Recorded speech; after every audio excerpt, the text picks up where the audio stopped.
शंभो.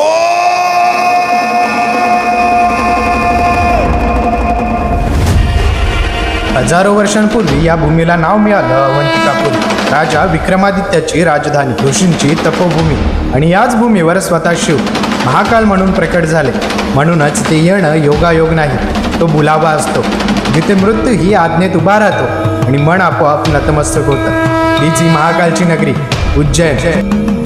नमस्कार मित्रांनो, मी क्षितिज कुलाबकर पुन्हा एकदा स्वागत करतो आपल्या हक्काच्या भन्नाटाच्या नवीन ब्लॉगमध्ये. आणि मित्रांनो, आजचा दौरा खूप खास असणार आहे, कारण आपल्याला सुद्धा बुलावा आलाय. आपण चाललोय पहिल्यांदा महाराष्ट्राच्या बाहेर, म्हणजे उज्जैनच्या महाकालेश्वरच्या दर्शनासाठी.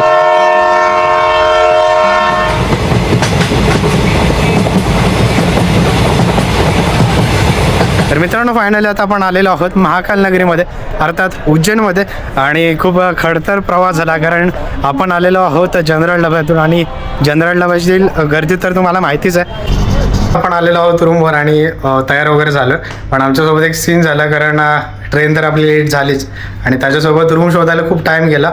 जवळजवळ आमचे रूम शोधायला 10:30 वाजले. पण आता रूम मिळाले, पण तुम्ही जर येत असाल तर प्री बुकिंग करा, कारण तेच बेस्ट राहील. आणि आज आपल्यासोबत 2 मेंबर अजून वाढलेत, ते म्हणजे बघा साहिल आणि सुजल, आणि आपला जय तो आपल्यासोबतच आहे. सो सकाळपासून खूप टाईम वेस्ट झाला आणि आता वाजलेत 12:30. अर्धा तास आमचा इथेच गेला आणि आता मी थाळी मागवले, जेवतो. त्यानंतर मिळत आता जेवणामध्ये काय काय दाखवतो. भात आहे, डाळ, भाजी, पनीर आहे, चपाती आणि कांदा.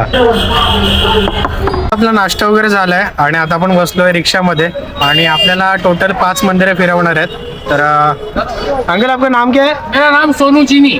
आप कौन से मंदिर घुमाओगे? मैं आपको घुमाऊंगा मंगलनाथ मंदिर, प्लस सांदीपनी आश्रम, गढ़कालिका माता मंदिर, इस्तारीमन गणेश मंदिर, और एक मेरी तरफ से एक खूबसूरत सा मंदिर कौन सा भी कराऊंगा, जो आनंद आ जाएगा आपको. ओके ओके, वो सीक्रेट रहेगा क्या? वो सिगरेट रहेगा, बस मैं घुमाऊंगा, आपको आनंद आएगा. Okay okay.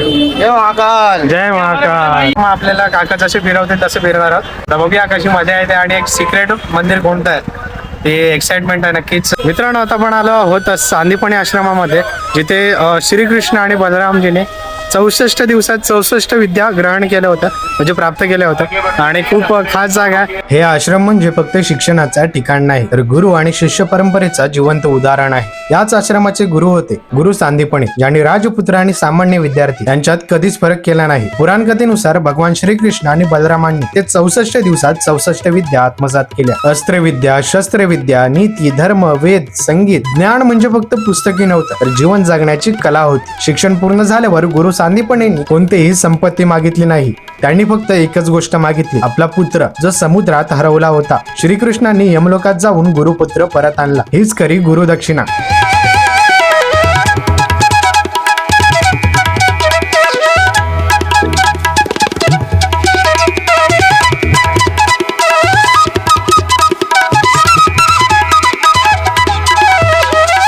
आप जौन से मंदिर पे आए हो ना, ये पूरे धरती पे मंगल भगवान का एक ही मंदिर है. 9 ग्रह जो होते हैं उनके सेनापति शिव जी के मस्तक के पसीने से इनका जन्म हुआ है. शिव को स्वरूप मंगल है. आप जितने भी शिव मंदिर दर्शन करने गए होंगे, शिव की सवारी आपने नंदी पे देखी होगी, लेकिन यहाँ भेड़ पे सवारी है मंगल देवता जी.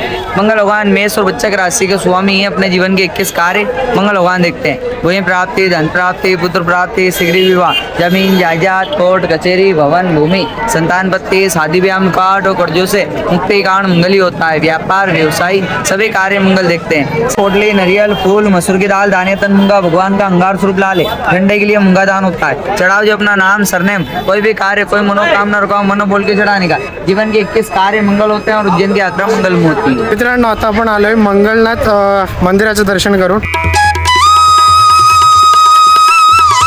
तर मित्रांनो, आम्ही आता आलोय कालभैरव मंदिरात. आणि जर तुम्ही इथे आलात तर पहिलं कालभैरव महाराजांचं दर्शन घ्या, त्यानंतर महाकाल, आणि त्यानंतर मग बाकीचे मंदिर ते फिरा. नाहीतर आमच्यासारखी हालत होणार. बघा माझ्या खूप लाईन म्हणजे बेकार गर्दी झाली, बेकार. बघूया आता कधी दर्शन होत आहे. त्यानंतर आपल्याला ओंकारेश्वरला सुद्धा जायचं आहे. आम्ही बरोबर 3 वाजता लागलोय लाईन मध्ये. आता अर्धा तास व्हायला आलाय. 2 ते 3 तास जाणार आहेत आणि त्यानंतर परत महाकालेश्वरला. बघूया आता कसा होता प्रवास. खूप मजा सुद्धा येते आणि काहीतरी नवीन एक्सपिरियन्स करता येतोय. खूप छान आहे. उज्जैन ही महाकालची नगरी आणि या नगरीचा कोतवाल रक्षक म्हणजे कालभैरव. कालभैरव मंदिर हे उज्जैन शहराजवळ शिप्रा नदीच्या काठावर स्थित आहे. हे मंदिर अत्यंत प्राचीन असून त्याचा उल्लेख स्कंद पुराणातील अवंती खंडात आढळतो. या मंदिराची मूळ रचना परमार काळात इसवी सन 9व्या ते 13व्या शतकात झाल्याचं मानले जाते आणि पुराणकथानुसार राजा भद्रसेन यांनी या मंदिराचा विस्तार केला. मराठा साम्राज्याच्या काळात विशेषतः महादजी शिंदे यांचे या मंदिराशी विशेष नाते होते. पानिपताच्या तिसऱ्या युद्धानंतर महादजी शिंदे यांनी येथे नवस केला होता.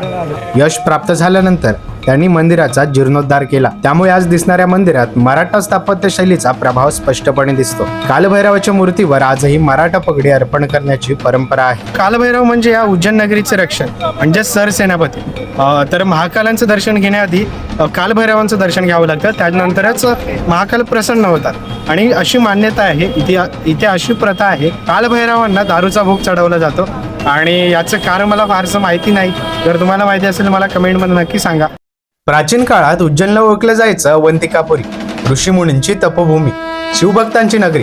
पण याच पवित्र भूमीवर अधर्माने पाय पसरले होते. दूषण नावाचा राक्षस शिवाचा कट्टर द्वेष्टा होता. त्याने वर मिळवला होता कोणताही अस्त्रशस्त्राने न मारता येण्याचा.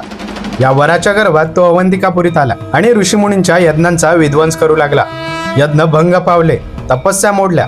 अखेर ऋषींनी डोळे मिटले आणि एकच हाक दिली, हे महादेवा, आता तूच आहे. क्षणात भूमी कंपित झाली आणि स्वतः भगवान शिव भयंकर उग्र रूपात प्रकट झाले. तेच महाकाल. काळ, मृत्यू आणि न्याय या तिन्ही शक्तींचा एकत्रित अवतार. दूषणला अस्त्रांचा वर होता, पण महाकालाने अस्त्र वापरलंच नाही. दूषणकडे फक्त पाहिलं आणि काळाच्या शक्तीने दूषणचा क्षणात नाश झाला. दूषणचा संहार करून महादेवाने ऋषींना वचन दिलं, जेव्हा जेव्हा अधर्म वाढेल मी इथेच राहीन.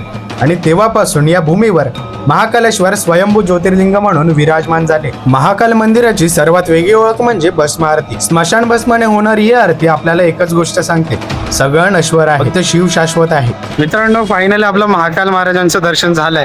पण आमच्यासोबत मोठा सीन झाला, कारण मला सुद्धा म्हणजे मला वाटलंच नव्हतं की आमच्यासोबत असं काही घडेल. आम्ही 2 तास लाईनीमध्ये थांबलेलो तिकिटासाठी, जे VIP तिकीट असतं, कारण आतमध्ये क्राऊड खूप होतं, म्हणजे खूप. त्याच्यामुळे ते तिकीट काउंटर सुद्धा बंद केलेला. आम्ही 2 तास तिथे थांबलो. त्यानंतर मग आम्हाला तिकीट मिळालं. त्यानंतर अर्धा पाऊण तास परत रांगेमध्ये गेला.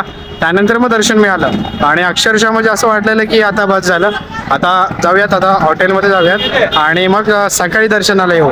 पण काय म्हणतो, ती ताजी इच्छा आहे, तर त्याच्या मनात असेल तो घडवतो, तो तसंच घडणार. आणि खूप छान एक्सपिरियन्स होता आणि जसं आम्ही प्लॅन केलं तसं काहीच घडलं नाही. सर, तुम्ही येत असाल, संपूर्ण माहिती डिटेलमध्ये माहिती काढा आणि त्यानंतर मग प्लॅन करा. आणि बाकीचे मी डिटेल डिस्क्रिप्शनमध्ये मेन्शन केले आहेत. रिक्षावाल्याचा सुद्धा नंबर आहे, हॉटेलचा सुद्धा नंबर आहे. हॉटेलचे आमचे घेतलेले 1200 रुपये आणि जे रिक्षावाल्याने पण घेतलेले बरेच प्लेसेस होते, पण आम्ही अर्ध्यातूनच आलो कारण आम्हाला रात्रीची बस आहे, त्यामुळे आम्ही लवकर आलो. तर सर्व डिटेल मी डिस्क्रिप्शनमध्ये दिले. अगदी खर्चापासून प्रवास कसा करायचा त्याची डिटेल मी संपूर्ण दिलेली आहे. सो नक्कीच बघा. आता आपण जातोय काहीतरी नाश्ता करायला. आणि जय, कसा होता तो एक्सपिरियन्स? मस्त एकदम. देवाच्या मातीचं होतं ते झालं. भले उशिरा झालं दर्शन, पण छान झालं. आणि खरं सांगायचं तर मी हे कधीच प्लॅन केलं नव्हतं की मी उज्जैनला येईन म्हणून. माझ्या लिस्टमध्ये सुद्धा नव्हतं आणि अचानक जय बोला की जायचं आहे. मग निघालो आणि आलो. आणि म्हणतात ना, तो बुलावा असतो, बुलावा म्हणजे बुलावा आल्यानंतरच आपण इथे येतो.